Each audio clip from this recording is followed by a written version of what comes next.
अस्सलामुअलैकुम वरहमतुल्लाहि वबरकातुहू। स्वागत है आप तमाम स्टूडेंट का आपके चैनल सदाए वक्त में। सो प्यारे बच्चों, कैसे हैं? उम्मीद करता हूँ सब बच्चे खैरियत से होंगे।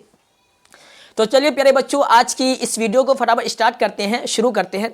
ये देखिए, आज की वीडियो आप लोगों के लिए बहुत ही ज़्यादा इंपॉर्टेंट होने वाली है। ठीक है, यह मेरा क्वेश्चन नहीं है, आप तमाम साथियों के जरिए पूछे गए सवालात हैं और इसमें बहुत ही एक इंपॉर्टेंट क्वेश्चन किया था, जिसकी वजह से इस वीडियो को मुझे बनाना पड़ा। एक नाजिया नाम की कोई लड़की है, ठीक है, उनका जो क्वेश्चन था कि सर एक सब्जेक्ट में पास होने के लिए कितना नंबर लाना पड़ेगा, और इसी तरीके से कि सर पूरे सब्जेक्ट में हमको कितना नंबर मिलेगा, और इसी तरीके से कि फर्स्ट डिवीज़न लाने के लिए कितने नंबरात की ज़रूरत पड़ेगी, सेकंड डिवीज़न लाने के लिए कुल कितना नंबरात की ज़रूरत पड़ेगी, थर्ड डिवीज़न लाने के लिए कुल कितने नंबरात की ज़रूरत पड़ेगी, और इसी तरीके से सिर्फ पास होने के लिए कुल कितने नंबरात की ज़रूरत पड़ेगी। और क्या कि अगर आप टॉपर बनना चाहते हैं, बिहार टॉपर, तो इसके लिए आपको कुल कितना नंबर लाना पड़ेगा वस्तानिया एग्जाम के अंदर। ठीक है, तो इसी टॉपिक पे आज की यह वीडियो होने वाली है। पूरी जानकारी आपको मिलेगी कि आपका जो सब्जेक्ट है आपके एग्जाम में कुल कितना नंबर आने वाला है, और इसी तरीके से आपको पासिंग जो मार्क है ये कितना लाना पड़ेगा, और इसी तरीके से टोटल आपका नंबर कितना है। ठीक है, सारी जानकारी हम वीडियो के अंदर देने वाली है। तो चलिए आज की इस वीडियो को फटाफट शुरू करते हैं।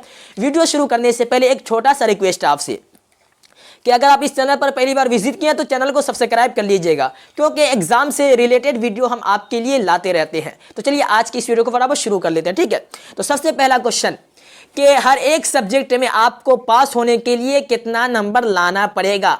हर एक सब्जेक्ट में पास होने के लिए कितना नंबर लाना पड़ेगा, मैं अच्छी तरीके से एकदम आराम से समझा रहा हूं। आप लोग एकदम ध्यान को लगाकर अच्छी तरीके से यहां पे ध्यान से इस वीडियो को देखिए। ठीक है, एक सब्जेक्ट में आपको पास होने के लिए ओनली 30 नंबर लाना पड़ेगा। ठीक है, कुल एक सब्जेक्ट में आपका जो नंबर है ये 100 है। ठीक है, और इसी तरीके से सिर्फ पास होने के लिए एक सब्जेक्ट में, ठीक है, आपको 30 नंबर लाना जरूरी है। अगर आप किसी सब्जेक्ट में 29 नंबर लाते हैं तो फिर आप फेल हो जाएंगे। पास होने के लिए 30 नंबर, और इसी तरीके से कुल जो नंबर है वो 100 है एक सब्जेक्ट के अंदर। ठीक है, तो इसी तरीके से आप वस्तानिया एग्जाम के स्टूडेंट हैं तो वस्तानिया एग्जाम के अंदर कुल 9 सब्जेक्ट है, कुल 9 विषय है। ठीक है, तो आपका कितना नंबर हो गया? इसी तरीके से टोटल नंबर 900 हो गया। ठीक है, 900 आपका नंबर है। आपको सिर्फ पास होने के लिए हर सब्जेक्ट में 30 नंबर यानी कि 30 नंबर लाना पड़ेगा। 29 नंबर आप अगर लाते हैं तो फिर आप फेल हो जाएंगे। ठीक है, लेकिन अगर आप हमारे चैनल के जरिए तैयारी करें तो ऐसा नामुमकिन ही है कि आप फेल होंगे। ठीक है, चलिए आगे बढ़ते हैं।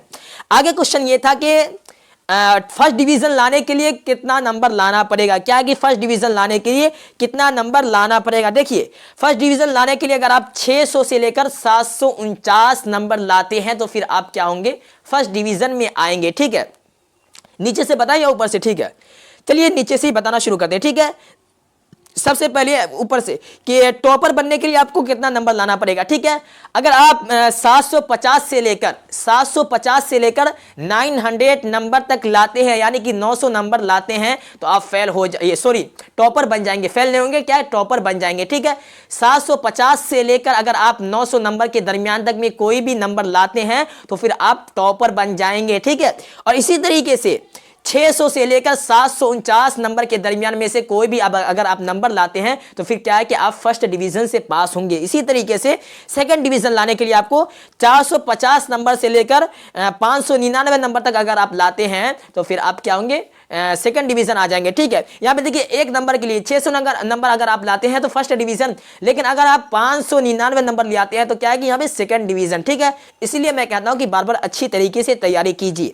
अगर आप अच्छी तरीके से तैयारी करेंगे तो इंशाल्लाह जरूर फर्स्ट डिवीजन या टॉपर बनेंगे। ओके, आप चलिए थर्ड डिवीजन लाने के लिए आपको क्या है कि यहाँ पे 309 नंबर से लेकर 449 नंबर तक अगर आप लाते हैं तो फिर आप थर्ड डिवीजन में शामिल हो जाएंगे, यानी कि आपका थर्ड डिवीजन आएगा। ओके, और इसी तरीके से 309 नंबर अगर आप ले आते हैं तो सिर्फ आप पास ही हो जाएंगे। ओके, तो ये इंपॉर्टेंट जानकारी थी। ठीक है, अब चलिए आगे बढ़ते हैं। अब उस तरीके का क्वेश्चन ये था कि एग्जाम के अंदर जो पेपर आएगा उस पेपर में 3 कैटेगरी से आपको सवालात किए जाएंगे। ठीक है, जो फर्स्ट क्वेश्चन रहेगा ये रहेगा आपका 2-2 मार्क का, जिसको हम लोग ऑब्जेक्टिव क्वेश्चन कहते हैं। बोर्ड एग्जाम के अंदर यानी कि मैट्रिक और इंटर का जो है उसमें ऑब्जेक्टिव जो क्वेश्चन होता है वो 1 नंबर का होता है, लेकिन मदरसा बोर्ड के अंदर ये जो आपका ऑब्जेक्टिव रहेगा ये 2 नंबर का रहेगा। ठीक है, आपका जो ऑब्जेक्टिव क्वेश्चन रहेगा ये 2 नंबर का रहेगा। इसी तरीके से थोड़ा आसान होता है, वेट कर लेते हैं 2 मिनट।